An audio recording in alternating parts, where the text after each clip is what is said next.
Okay, so today we have the pleasure here to have Professor Rolf Dreschler from University of Bremen, Germany, talking about polynomial formal verification, ensuring correctness efficiently.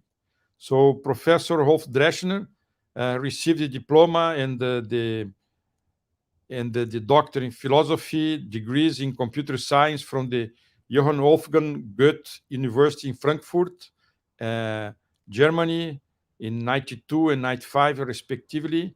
He worked at the Institute of Computer Science, Albert Ludwig University, Freiburg, uh, Germany, from 95 to 2000, and then at the Corporate Technology Department at Siemens in Munich, Germany from 2000 to 2001.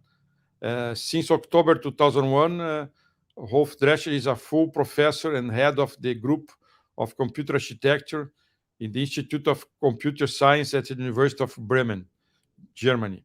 In 2011, he additionally became the director of the Cyber Physical Systems Group at the German Research Center for Artificial Intelligence, DFKI, in Bremen. His current research interests include the development and design of data structures and algorithms with a focus on circuit and system design. He is an ACM distinguished member and the IEEE fellow. So thank you again, Rolf, for accepting our invitation. And so the floor is with you to start your presentation.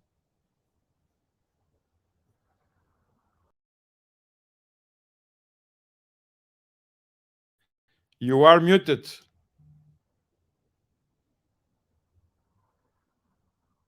No sound. So can you hear me now? Now, okay.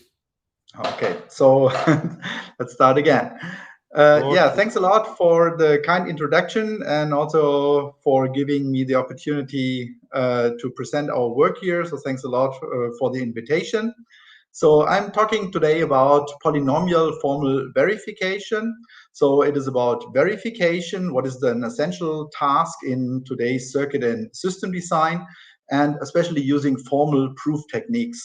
And here the challenge is to have efficient algorithms, because formal verification has been done for a while, but it is known to be pretty unpredictable in the sense that sometimes it works well and sometimes it doesn't. And now we are looking into techniques for ensuring correctness, but doing this also efficiently.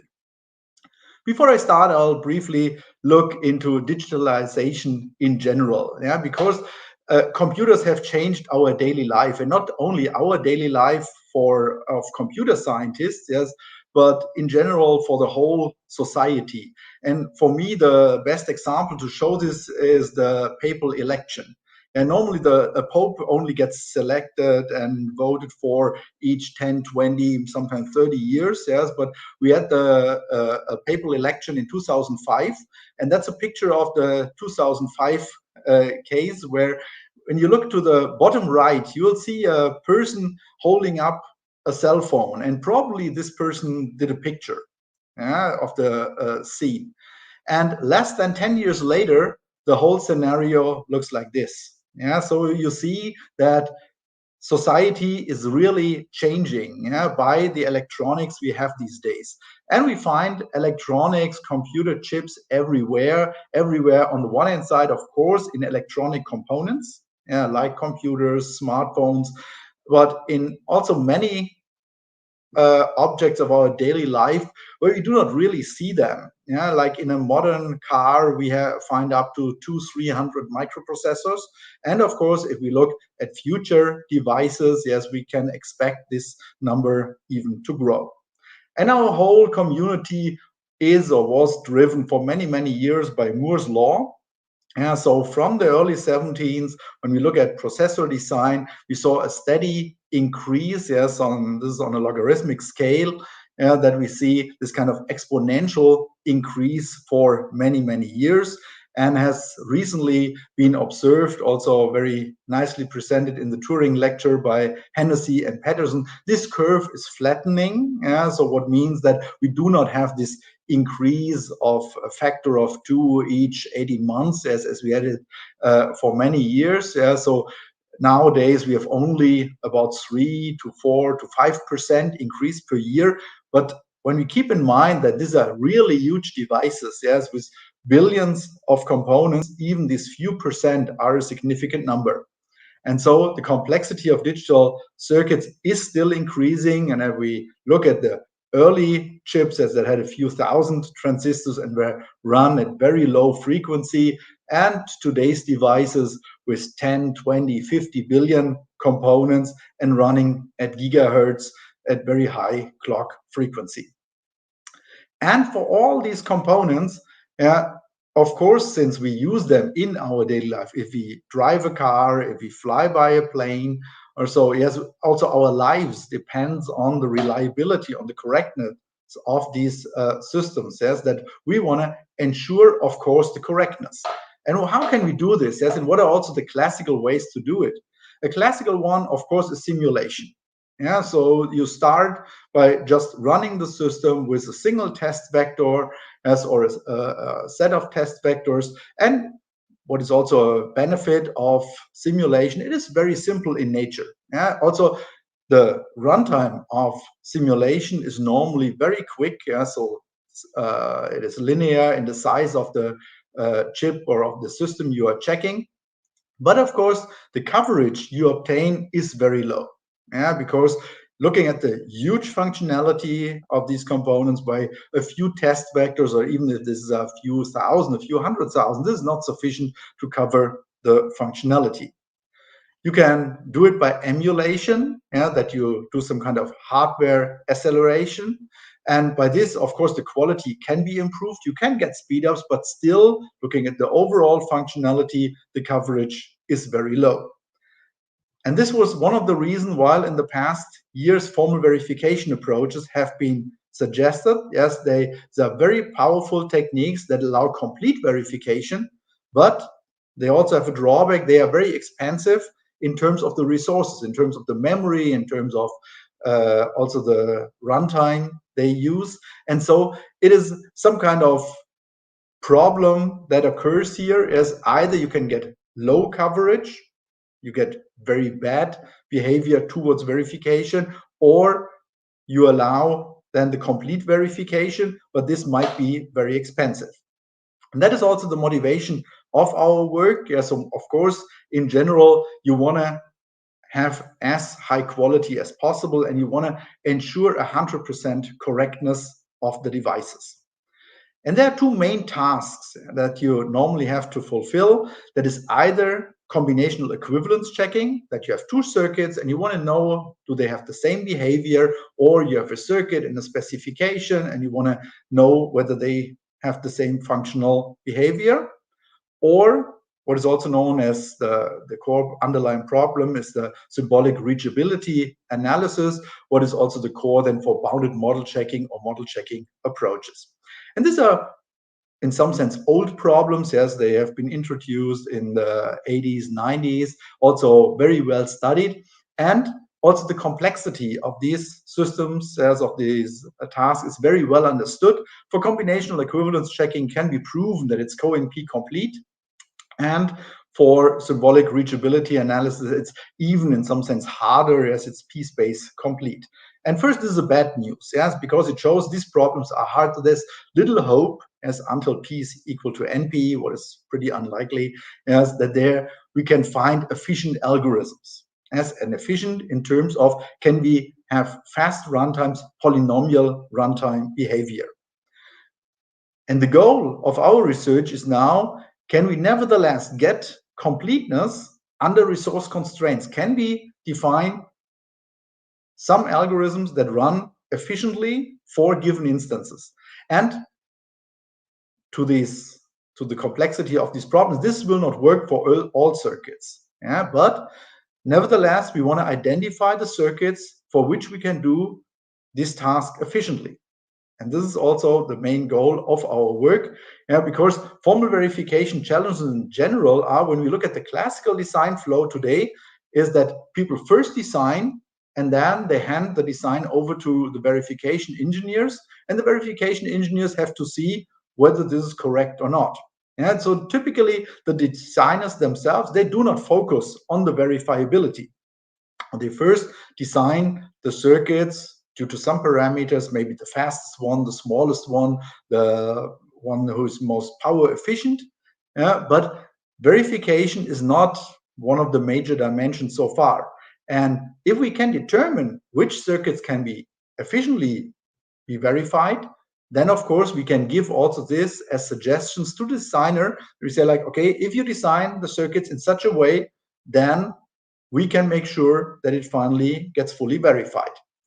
And so the drawbacks of these classical approaches is that we have no guarantees that the verification is doable. So it is unpredictable in performance. So sometimes verification tools work very well, but sometimes they also, you can say, take forever or fail, yes, either to exhaustive runtimes or to memory outs, and the required resources are unknown. And that is now where this polynomial formal verification comes into the play. So we want to have space and time complexities that are polynomially bounded. And as I said, due to the underlying problems, yes, this cannot be expected for all the techniques with one approach, yes, but it might be that different approaches then are tailored towards problem instances so that in general we get very good results. So what we want to do is to replace this kind of design-centric approach for designing circuits with a verification-centric one. And so the consequences would be that this kind of polynomial formal verification is also an additional design parameter on top of area, delay. Of course, we want small and very efficient circuits. And the design is guaranteed to be always verifiable in polynomial time, so that at the end it is pretty quick. And here it requires resources that can be predicted. And of course, we have a shorter time to market. And also at the end, it will be much cheaper. So the research field we are working on is polynomial algorithms, first now for combinational equivalence checking. As I said, there are two major tasks, equivalence checking and also the sequential variant of this. In the following, I'll only talk about the combinational equivalence checking. But here we look on the one hand side as the series, yes, proving polynomial upper bounds, but also giving algorithms and also doing implementation. So it's not only theoretical work, yes, but it has real application. And this means that for the goal here, we on the one hand side want to optimize time and space bounds. But since in theory you sometimes have this O notation that you say something like O of n to 3 or so, as that there might be some kind of hidden constant. So we want to prove this kind of polynomial behavior with the smallest possible polynomial order, and also that there are no hidden constants or very small constants, so that we get efficient runtimes. And what is important, we not only want this for the final representation, but for all the intermediate steps during the verification process. And I'll now walk you through some examples, that you get a better understanding how this works and what the difficulty of these instances that we consider are. And we are not the first one to do this in the context of formal verification. If you go back through the literature, then you'll see that there were already early work, yes, on when BDDs, yes, they were introduced in the mid-80s by Bryant, and later on they became very popular when the first BDD packages around the early 90s were available. Then there were some papers already that discussed how you can reduce the number of BDD nodes, as was somehow the major measure for this kind of formal data structure for reducing the peak size. And the figure I'm showing here is taken from the paper of Jain from the mid-90s, where he shows that, okay, the output F, yes, might need less resources in terms of the BDD nodes than intermediate results. Yeah? So there were already papers that thought about how can we reduce the peak size. And the first paper that proved also polynomial bounds, yes, was from the early 2000s, yes, where this was done but only theoretical, as without a real implementation for verification of a specific type of Wallace tree multiplier with a data structure called binary moment diagrams. Yeah, so only showing that this is not a brand new idea, but in this combination that we really applied to today's circuits, this has not been done before, and that's exactly the goal of our research work.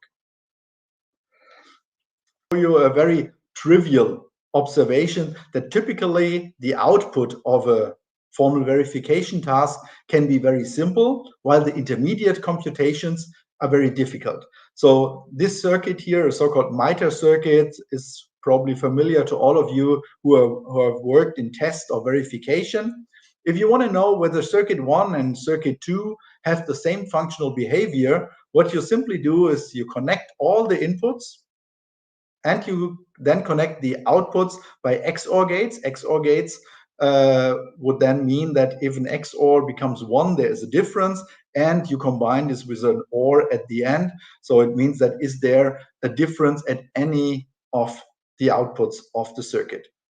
And the output of this whole circuit, the output of this OR gate, is equal to 0 if the circuits are equivalent.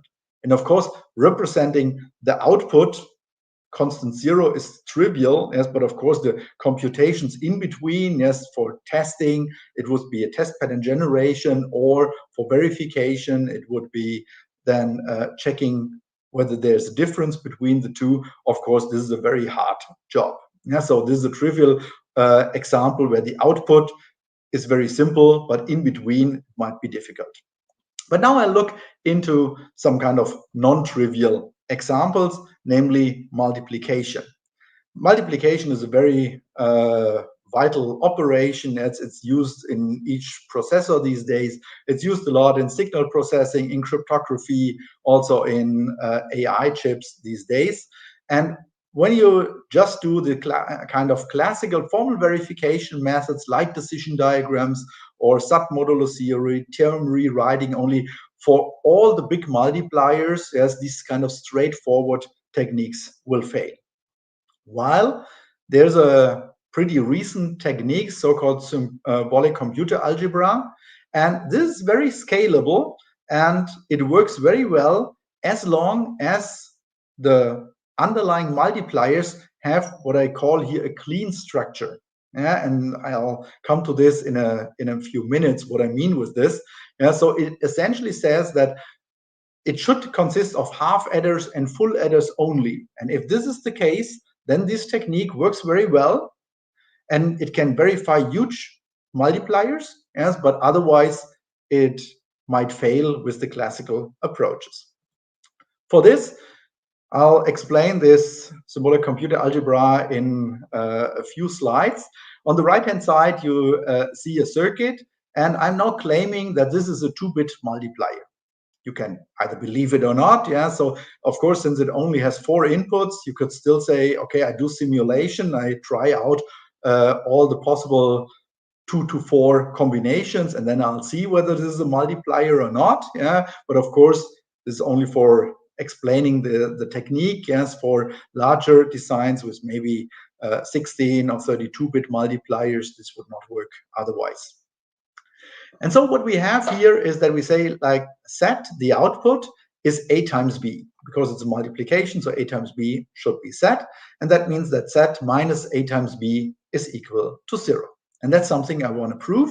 And now I have to transfer the circuit into a symbolic representation. Here by colors, it's shown that set is the output, here with this red color, and we have A and B with green and purple.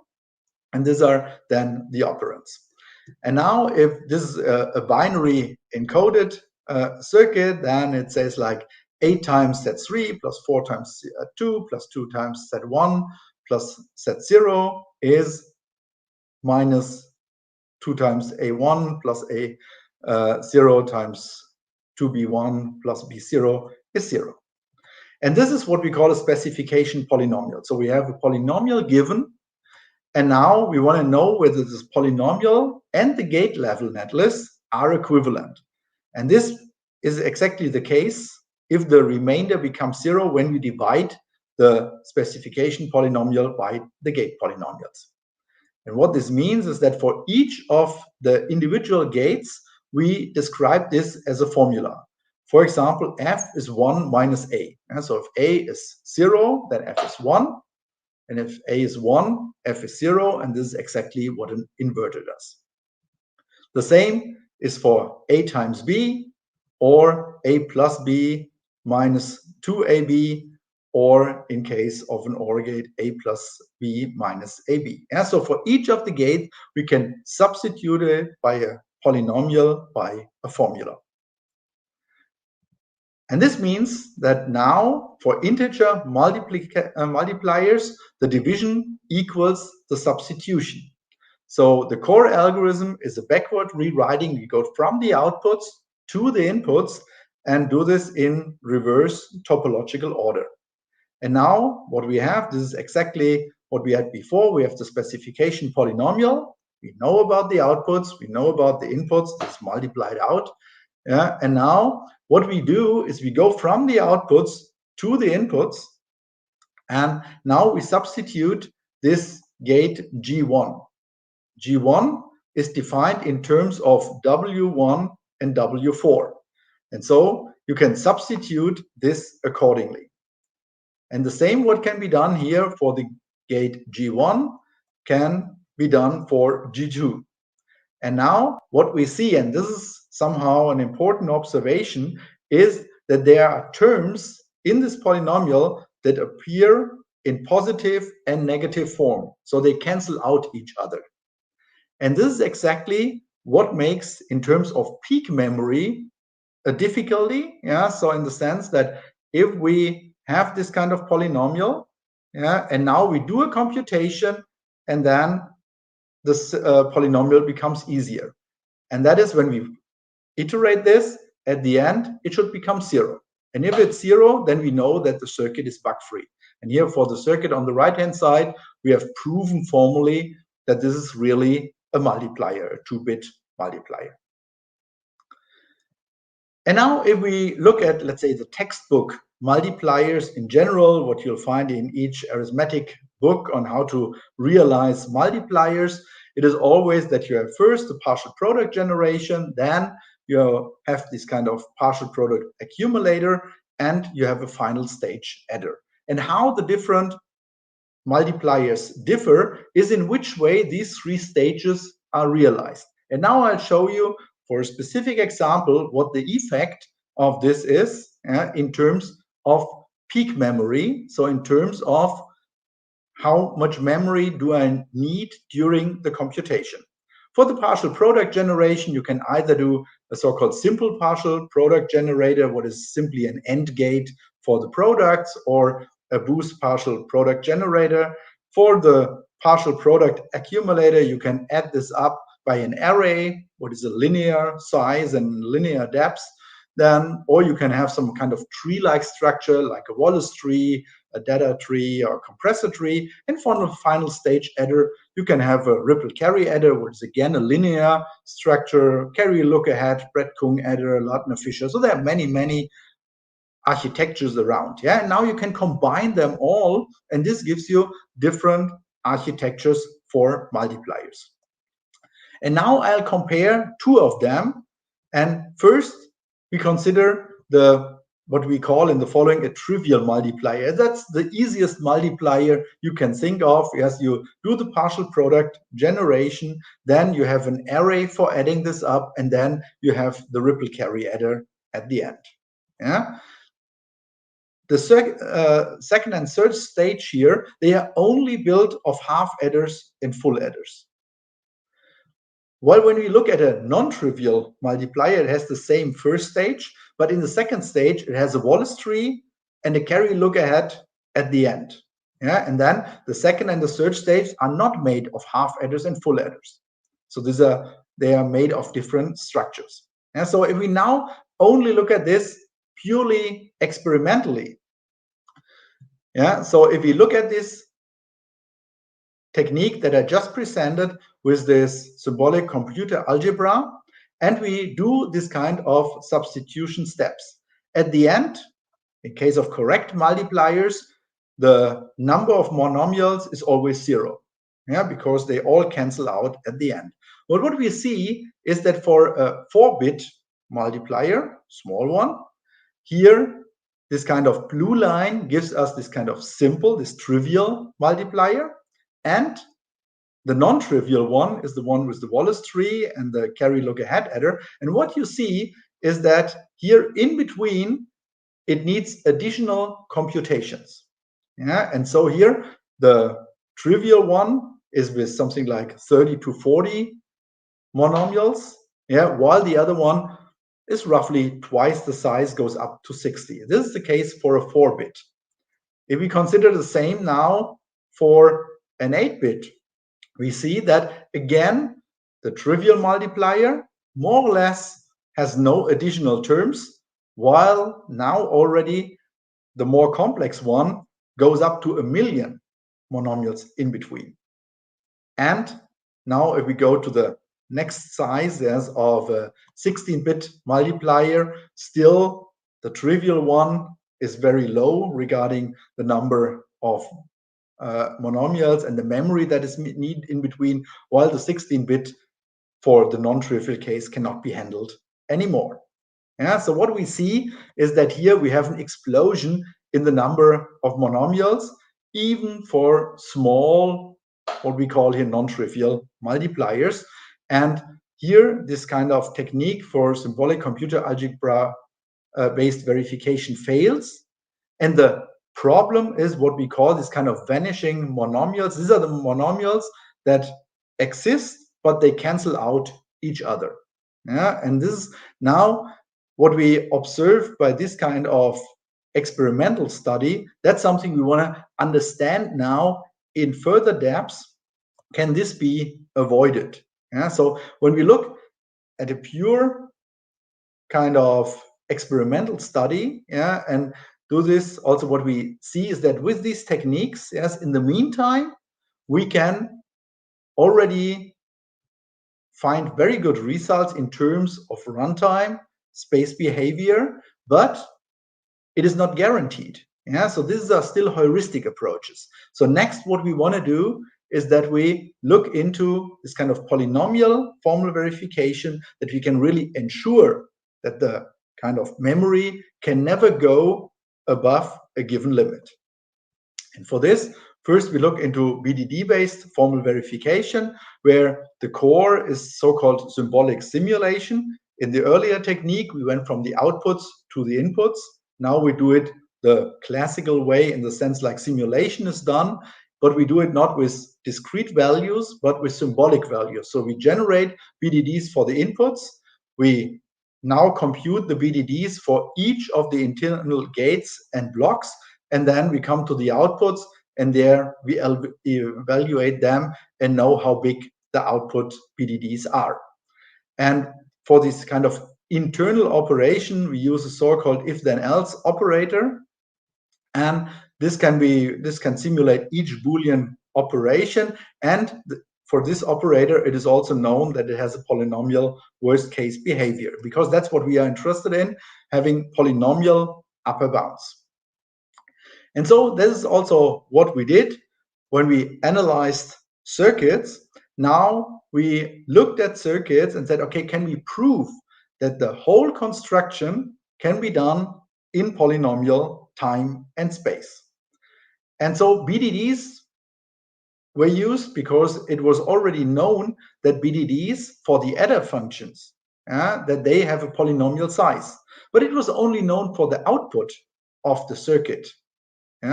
But now we also look into the space and time complexity during the whole construction. When we go from the inputs through the outputs, it is never allowed to that it becomes exponential in size, or that we do not have a bound for this. So this has not been investigated before. And this is exactly what has been done in an approach called PolyAdd, where we looked into polynomial formal verification of different adder architectures. And for adders, it was already known that they can be verified very quickly, as with different approaches, either with VDD approaches, also with SAT approaches, but it was never proven before. Yeah? And that is now the difference, that we can really make sure that these circuits have this kind of polynomial upper bound. And this can be done for different kind of architectures. The simplest one is this ripple carry adder, where you have just a chain of full adders that you concatenate. And now you do this step by step, but you can also prove this for more complex circuits like conditional sum adders or carry look ahead adders. And this was the first approach to consider this kind of upper bounds. At that point, it was not really surprising, yes, because it was known that these techniques work well, and you know that also the outputs are polynomial, but it was not known that this holds for all the intermediate steps. But in this first approach, also, as I said earlier, what we want to have is really polynomials with low degree, and we want to have them also with very low constants or no hidden constant, as I called it before. This first approach only gave polynomial bounds with an O calculus, but it was not clear how complicated are the techniques. And that was then further analyzed. And here I give this example for a conditional sum adder.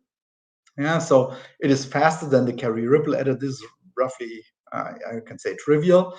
For this one, we can prove time complexity of n to 4. And also here still this kind of polynomial bounds hold during the entire construction. And now if we then look at the experimental evaluation, so while before we were arguing for multipliers for 8-bit or 16-bit, now we can prove this in almost no time for 1,000-bit, or it also scales up to something like 10,000 bits. And that is also what we want to provide, that we say, like, okay, if you build your circuit in such a way, we can make sure that it is polynomially verifiable. And this is an architecture that you can use, or one that you should better not use, because it is the polynomials are in some sense, let's say, too bad. So in this sense, also the experimental evaluation confirm the theoretical calculations. So now you can walk through a whole set of these adder architectures, like the conditional sum or so is not the one that is used these days, yes, but there are many of these prefix adders. They highly flexible due to this prefix operation concept. Yes, there exist many of them, like serial prefix adders, this Lardner-Fisher adder, or also Cogger-Stone. You probably know all them. So these are the standard realizations that you do in these kind of textbooks adders. And here, for all of them, you can again prove that the complexity is bounded by n to 4. And by this, we can ensure also this kind of polynomial formal verification. And again, now you can do this kind of then implementation and do the same computation for all these architectures. And due to the proof process, yes, the polynomials might vary. So in the worst case, they are all there with n to 4. In that case, but the runtimes are still, we can say, negligible compared to nowadays approaches. So also here in this case, experimental evaluation confirm what was theoretically shown. Of course, we are more interested in the way also these kind of more complex operations like multiplication can be realized, or whole polynomials. And here it is also the way, for example, if you have x times y, there are very different ways how you can realize these operations. Yes, on the one hand side, there are these kind of clean designs, yes, very clearly described, and what is this kind of textbook style. But this often differs a lot from what, for example, a commercial synthesis tool will generate. So they are then far more complex. if we first look also at implementation of polynomials of a given degree, as like here x to 3 plus x times y plus x, then all these kind of classical bit level formal verification techniques like BDD or SAT, yes, if x and y are n-bit vectors, yes, they will all fail. While for there, when you use this kind of word level formal verification approaches like word level diagrams as introduced by Chen and Brian, star BMDs, or the techniques I presented earlier on this symbolic computer algebra, they work very well, and they can also handle this kind of operations as long as they are clean in the sense of the underlying realization is very simple. Also here, of course, the complexity analysis is needed, yes, for this kind of word level verification complexity. For bit level, BDD and SAT, you can prove that they're exponential lower bounds. Yeah? So we not only want to prove polynomial upper bounds, but also in case we cannot prove it, we want to also make sure that there's an exponential lower bound, that no one else can find an efficient algorithm. So that we have a better understanding of what kind of these circuits we can handle and for which one it will fail. And here it requires linear spacing quadratic time with respect to the size of the circuit function. And this means that here also we can apply this technique, for example, for the polynomial representation I just showed, then this kind of, since it's x to 3, then also it is n to 3 in terms of n is the size of the bits. And the time complexity is quadratic, yeah, so it might end up in n to 6. And of course, this to verify this, then also we check how quick are the operations, and it can be seen that also in this case the operations are pretty fast, and they can be run also for larger instances than in very low runtime. Now, so far, these were these kind of adder multipliers, but the whole world does not only consist of adders and multipliers. As if we want to now verify entire circuits, then we, as I said before, for general functions, it cannot be expected that we find this kind of polynomial upper bounds. But what kind of additional information can be used? Yeah? So this can be either some kind of functional or structural properties about the underlying circuits. For example, if we know that the circuits have a tree-like structure, then we also for testing, we know that this can be done efficiently, and the same holds here as well. Also so-called BDD circuits. If you have a BDD and you substitute each of the internal nodes by a multiplexer cell, you also generate a circuit that tends to have linear depths, or also if you know about symmetry of the function. Yeah? So these are properties that can be used, and of course there are other properties that can be taken into account as well, and also how to use hierarchical information. Yeah? And therefore, you can either also use this for replacement of subcomponents, or also subcomponent framing along the boundaries. And here I'll not have the time to go in all the details, yeah, but I'll give you at least some ideas, yeah, how the designer can use additional information to create this kind of polynomially verifiable circuits. And for this, I'll look into the techniques that are here shown in bold. And this is exactly what we already considered, what is shown here on the slide. But of course, there are more functionalities that could be taken into account as well. So if we have a tree-like circuit, what means a circuit without any fan-outs in the structure with basic logic gates like AND, OR, and NOT, then it is rather trivial to prove this by induction if you take the right order, and you can do this also using BDDs only. Or as I just said, that if you have a so-called BDD circuit, you substitute each of the internal nodes by a multiplexer, as it's shown here on the bottom right side. Yeah, then you can, for these resulting circuits, also show that they can be verified in polynomial time. So you can traverse these multiplexers, and you can make sure that there can never be a memory explosion in between.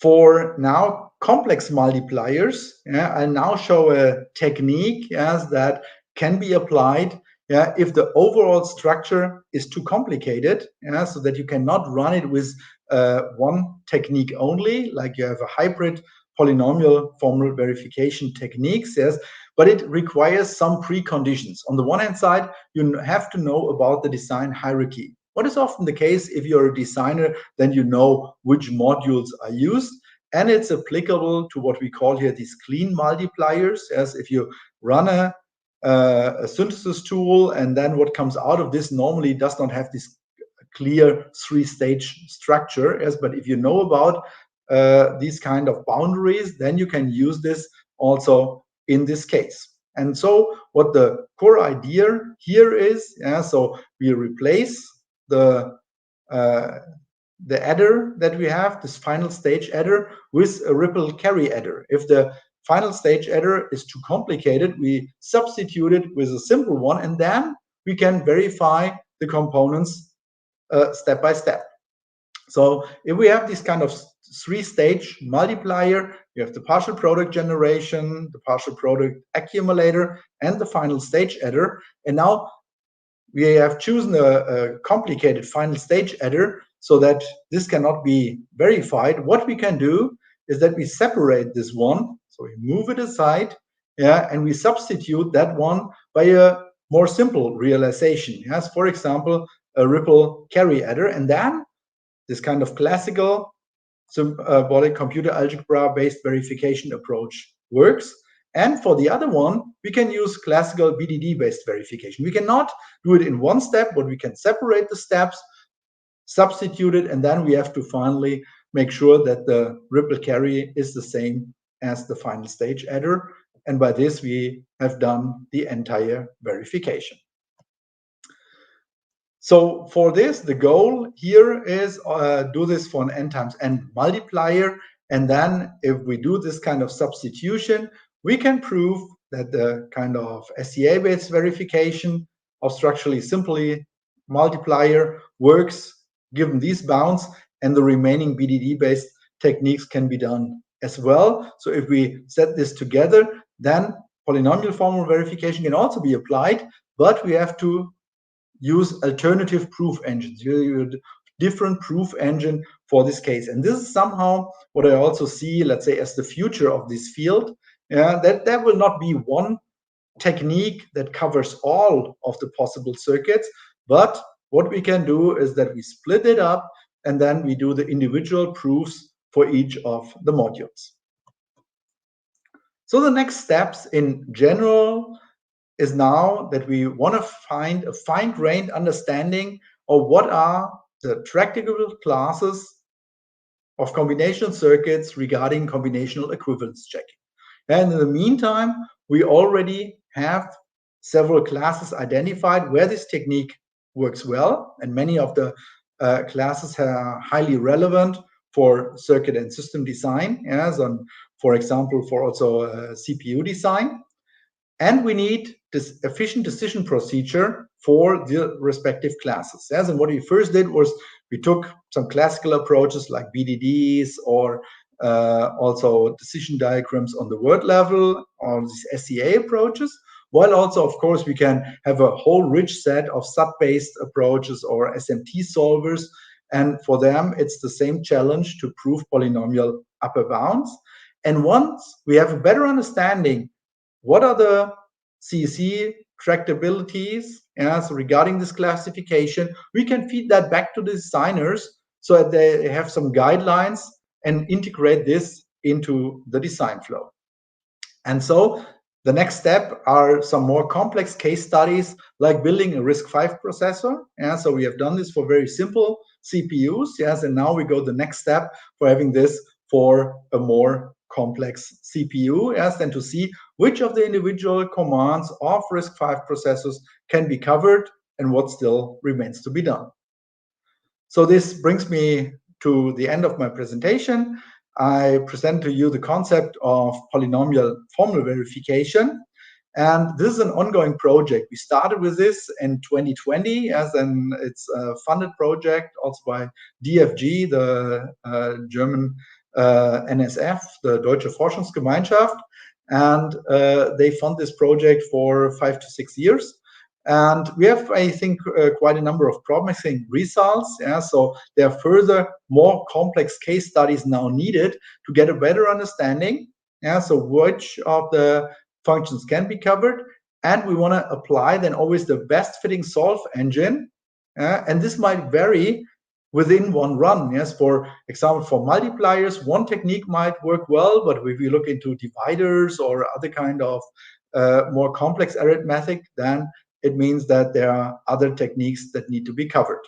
And so the vision is a correctness by construction approach, that on the one hand side, we have some kind of design rules, and by this can come up with a design for verifiability. Yes, where from the very first moment we can say, like, if you build your circuit in this way, then you can be sure that finally the verification tool can handle this. So I want to finally thank the members of my team, and especially the ones that are working on this project. There's Ali Reza as a postdoc in my group, and then the PhD student Leonard, Jan, and Marta, and also master students Caro and Luca. And so this brings me to the end of my presentation, and I'd like to thank you for your attention. Thank you. So thank you, Rolf, for the very nice talk. So now we are open for questions. So please do your question as soon as possible using the chat window. So I have one question now is, so what are the changes or difficulties when you do a circuit based only on basic gates like NAND, NOR, or inverter, or when you use a complex gate, for example, gates with 16 transistors, things like that? No? Yeah, very, very good point. I mean, so far, we want to make sure that each step in this kind of symbolic simulation remains polynomial. Yeah, and we now did this for basic gates. Yeah, of course, you can also do this for more complex gates, but I think then it will be more difficult, yes, because this normally would then generate within each individual step a larger polynomial. Yeah, and so that's why so far we really broke it down to this kind of what we call standard library, as with only AND and OR gates. Yeah, and AND and NOR, yes, but it could also work for, I would say, pre-compiled components. Yeah, and there's an approach from Stefan Höret, who did some kind of BDD package, as with also these kind of more complex cells, and this might be applicable here as well. But we haven't studied this yet, but it's a good point. Because we have a work here with the goal to reduce the number of transistors. And the best way to do this is to use a complex gate in place of, so we try to merge all gates that have only fan out one in just one gate. But what about, it will be okay if you decompose the complex gate in a small one just for the verification. So this verification will still be valid for the complex one? In principle, yes, but then of course you have to make sure that your decomposition algorithm and the substitution algorithm, that they are both correct. Yeah, and that is also, because this is like when the same what we have to do when we substitute a subcomponent, and put it there, then the same applies. Yeah, so of course you can substitute this, but then you have also to make sure that the substituted component is equivalent to the original one. Yeah, and so this is one of the challenges in this field, yes, to convince the designers, to say, like, okay, if you do not consider verification, then you might end up with a circuit that is not verifiable. Yeah, but if we guide you through this, yes, and for example, this kind of decomposition, if we can do this in a tree-like manner, we can make sure that it's polynomially verifiable. Yeah, if you decompose it in a different way, then it might be more difficult. And so having good structures that are easily verifiable. That's one of the big challenges in this field. Okay, thank you. So we have here one question by Wang Chao from University of São Paulo. Dear Rolf, great presentation. Do you see this approach applied for checking of a RTL circuit to an HL specification? Yeah, thank you for the nice question. And so whether I see it, yes, I see this as a good approach, but have I done it? No, I haven't done it. Yeah, so this is exactly, so you first want to get an understanding on the lower levels. Yeah, and that, but of course, when we have this kind of high level representation like bit vectors or so, then this could also be compared. Yeah, and so once we have an understanding, so far we look into RTL to the gate net lists. Yeah, but once we have an understanding and know how this classification can be done, then also linking this to higher levels would be doable. And for decision diagrams, there are a couple of approaches where this has already been done. Yeah, that people looked into high level description and how to do equivalence checking, but without polynomial bound considerations. Yeah, so in principle, we have the techniques, we know that they sometimes work well, but to the best of my knowledge, they are never done some theoretical work on how to do the proofs on this. Yeah, so, but in general, this would be a good way to go. Okay, thank you. I'm seeing no more questions in the chat.